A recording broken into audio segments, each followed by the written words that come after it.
নামের মতোই সহজ সরল মানুষ ছিল হরিপদ। পূর্ব বাংলার এক ছোট্ট গ্রাম শ্যামনগরে তার ছোট্ট একটা খড়ের ঘর, সামনের উঠোনে দুটি নারকেল গাছ আর পেছনে একটা পুকুর। হরিপদ একজন কৃষক, পৈতৃক জমিতে ধান চাষ করে। খুব বেশি নয়, মোটে 2 বিঘা জমি, কিন্তু ওই জমিতেই ছিল তার সব স্বপ্নের চারা।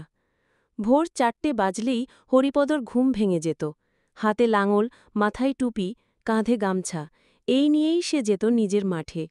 আকাশে তখনও ভালো করে আলো ফোটেনি, কিন্তু হরিপদর চোখে ভরা রোদ্দুর। তার বিশ্বাস ছিল, মাটিকে ভালোবাসলে মাটিও তাকে ভালোবাসবে। তার স্ত্রী লক্ষ্মী একজন সহজ সরল গৃহবধূ। প্রতিদিন সকালে হরিপদর জন্য হাঁড়ি ভর্তি গরম ভাত আর আলু ভর্তা পাঠিয়ে দিত মাঠে। তারা একমাত্র ছেলে রাজুর পড়াশোনার খরচ চালাতে হরিপদ অনেক সময় নিজের খাবার কমিয়ে দিত। সে চাইত রাজু একদিন সাহেব হবে, কলম হাতে নিয়ে অফিসে যাবে, লাঙল নয়।